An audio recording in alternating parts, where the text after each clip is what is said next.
విధానంలో నిర్మాణం, అభివృద్ధి, నిర్వహణ చేసేందుకు ప్రతిపాదనలు సిద్ధమయ్యాయి. మొదటి దశ కింద 96 నియోజకవర్గాల పరిధిలో 7,450 కిలోమీటర్ల గ్రామీణ రోడ్ల నిర్మాణం చేపట్టడం జరుగుతుంది.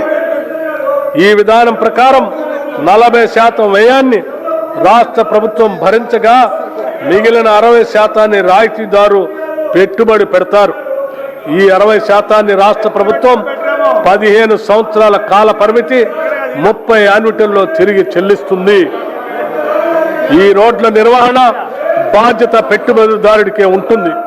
ఈ ఆర్థిక సంవత్సరంలో 2,980 కిలోమీటర్ల రహదారుల్ని నిర్మించాలని ప్రతిపాదించడమైనది.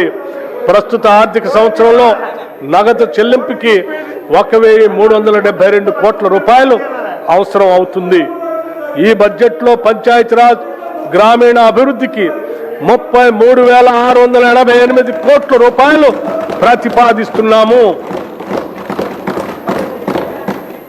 సాగునీటి ప్రాజెక్టులు డిసెంబర్ 2023లో మా ప్రభుత్వం బాధ్యతలు చేపట్టిన నుండి సాగునీటి ప్రాజెక్టులు పూర్తి చేయటం ప్రభుత్వ ప్రాధాన్యంలో ఒకటిగా ఉంది.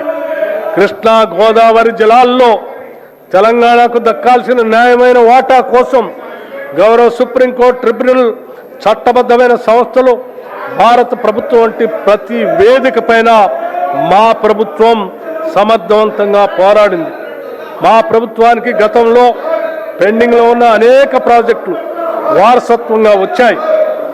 క్యాపబిలిటీ ప్రస్తుతం కొనసాగుతున్న మరియు పెండింగ్లో ఉన్న ప్రాజెక్టులైన పాలమూరు రంగారెడ్డి ఎత్తిపోతల పథకం, మహాత్మా గాంధీ కలవకుర్తి ఎత్తిపోతల పథకం, జవహర్ నెట్టెంపాడు ఎత్తిపోతల పథకం, రాజీవ్ భీమా ఎత్తిపోతల పథకం, మక్తల్ నారాయణపేట కొడంగల్ ఎత్తిపోతల పథకం, ఎలిమినేటి మాధవరెడ్డి శ్రీశైలం ఎడంకట్టు గాలువ ప్రాజెక్ట్, ఉదయ సముద్రం డిండి ఎత్తిపోతల పథకం, మహాత్మా గాంధీ ఎత్తిపోతల పథకం, జాన్పాడు ఎత్తిపోతల పథకం, మోతే ఎత్తిపోతల పథకం, జె చొక్కారావు దేవాదుల ఎత్తిపోతల పథకం, సీతారామ ఎత్తిపోతల పథకం, చిన్న కాళేశ్వరం ఎత్తిపోతల పథకం, Gouravelli project, Errapalem Jawaharlal lift irrigation project, Triveni Sangamam, Pulimadugu వాగు, కొమరం భీము, చిక్మాను వాగు, కేరామేరి మండలంలో అమ్మవారి, మడగాస్కర్, లెండిగూడ, జైనూర్, మంటూర్, రోసి, మల్టా మినీ రిజర్వాయర్